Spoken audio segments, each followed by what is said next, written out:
At least 22 people have been killed in a large fire that broke out at a lithium battery factory near the South Korean capital, Seoul.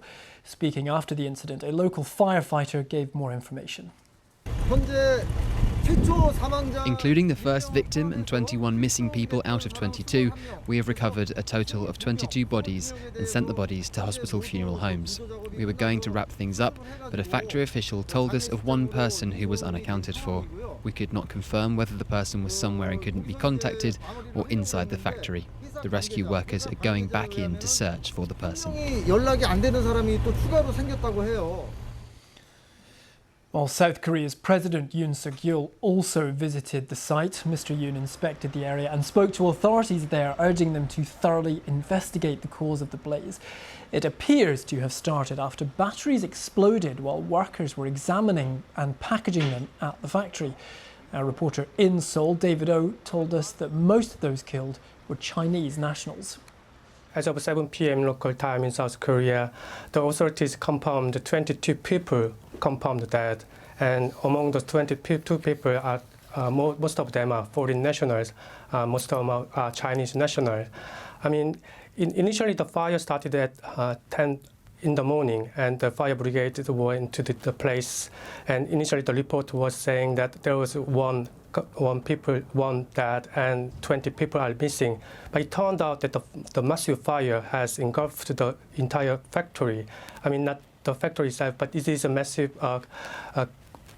factory area, and it started at the second floor of the 3-story building.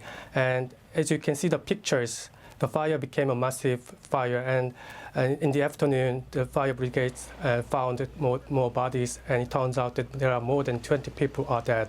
And at the moment, the fire has been almost extinguished, according to authorities, but still, one people are missing.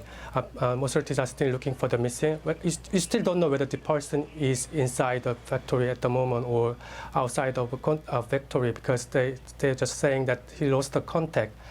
So still, such operations are still ongoing in the area.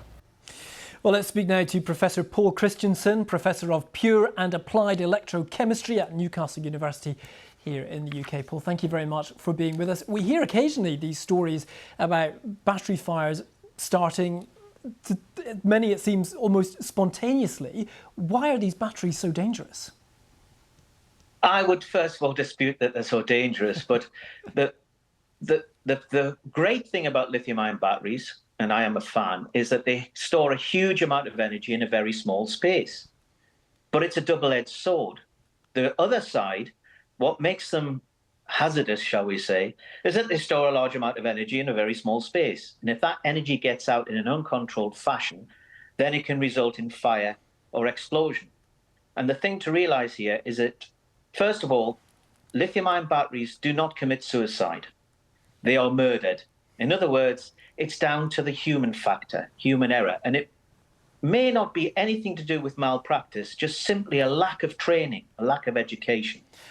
And when they do go into thermal runways, they generate huge volumes of explosive and toxic gas.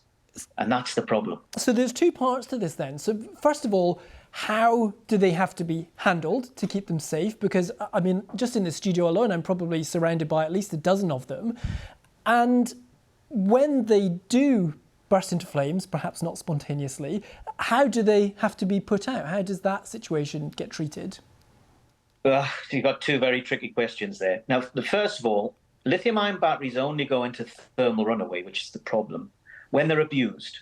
Now, this can be through overcharging, over-discharging, crushing, penetration, or defects introduced at the manufacturing stage.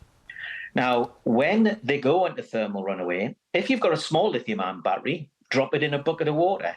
But once you get to bigger ones, the cells, the components of the battery, are highly protected. They're hidden away from any suppressant you might use, especially water. And you do not need fire for the cells to go into thermal runaway one by one. One cell can easily reach 600, 700, 900 degrees C. And that's more than enough to trigger an adjacent cell into thermal runaway.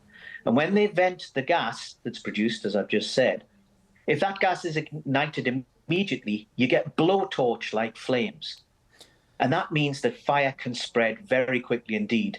If the gases don't ignite immediately, you can get what's called a vapor cloud explosion. There's a concern here, therefore, about how these batteries are transported and stored. And most devices, I imagine, which contain these batteries are not made 2 miles down the road. We're talking about them going on cargo ships and aeroplanes halfway around the world. Is that part of the problem, that these things have to be transported so far? I don't think so, because if you actually look at the number of incidents across the board, from e-scooters, which are killing people, by the way, to electric vehicles, to battery energy storage systems, to manufacturing plants, the number of instances or the percentage compared to the sheer number of batteries in this world is absolutely tiny. Now, there are some hotspots, unusually not manufacturing plants actually, but more in recycling plants. Lots of fires. We've just had one in Paisley in Scotland. E-scooters and e-bikes. I mean, there's a fire every single day in London due to an e-scooter or an e-bike or another light electric vehicle. And those are what's killing people. I mean, somewhere between 13 and 16 people have been killed in this country in the last few years by e-scooters and e-bikes. It's not the transport, but what we do lack are regulations and standards in this country. And that's a big problem, because industry needs guidance, very much so. OK, Professor Paul Christensen from the University of Newcastle. Paul, thank you very much for joining us.